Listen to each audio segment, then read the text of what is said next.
Hey guys, so I'm playing on an int build and just collecting footage for that. I'm going to post a larger one with the stats and everything later. And I come across these guys who are just the worst, most obnoxious kind of co-op players imaginable. So, as soon as I see them, they start spamming stuff at me. Put on Assassin's Gambit, which is a must-have for any invasions.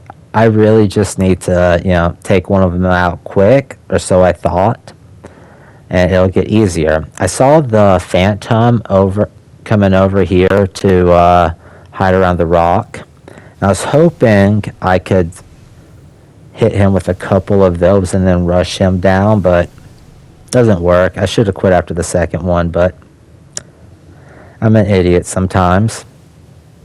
And he reminds me to reapply Assassin's Gambit there. Great.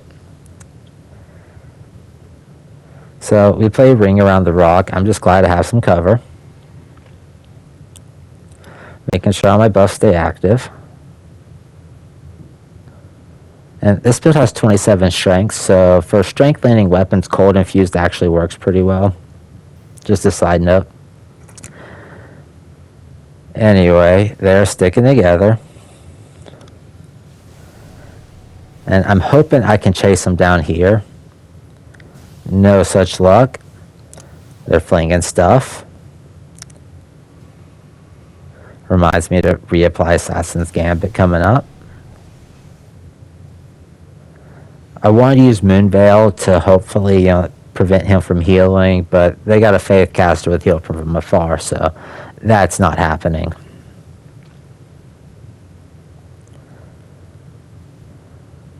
So I'm ticked at this point and switched to the Bloodhound Step Thrusting Sword. And they just run away. And I should have maybe ran after them, but I figure I'll keep my buffs applied. It won't go too far. It'll be fine.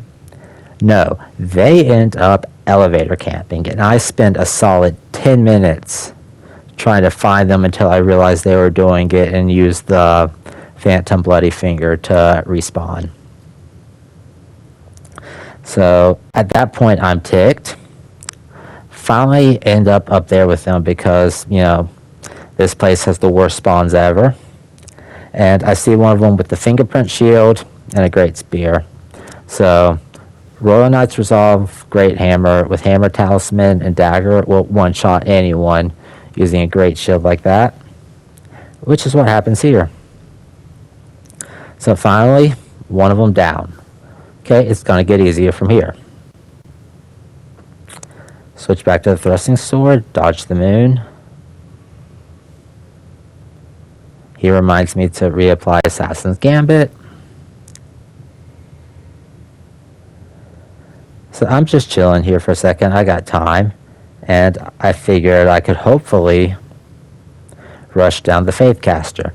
Nope, we got Moonveil, and he's going to spam that. So that's not going to work. Make sure Assassin's Gambit stays applied. Reapply on my buffs. And I'm trying to think of how exactly I should approach this. And to be honest, I don't really come up with anything, so I just do the same thing again. Except they go down the elevator.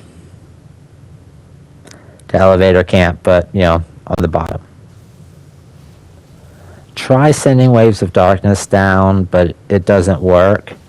And I noticed that they summon blues. I got the notification. So cut out a few minutes for him to find me, and blue's there.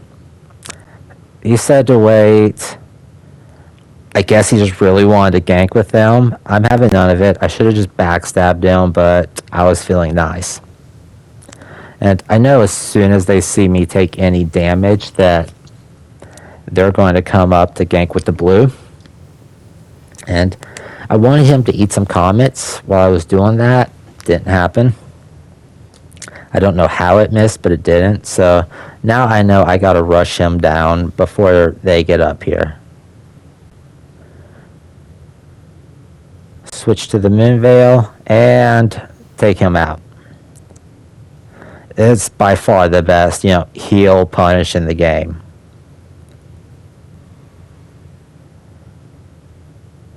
Get some flask back. They know I know they want an elevator camp. So I am sticking close at this point. My plan was to send it down as soon as I got a second, but they end up doing that for me, which, I'm pretty thankful about. So with this one, with this build, I can use Radahn's Ash of War just straight out the gate. Finally kill the Phantom. Now I have the host alone, and it's going to end up being pretty quick from here. But yeah, I'm going to post like the full Ent build fairly soon. So look out for that. Thanks for watching, guys, and I will see y'all in the next one. Bye.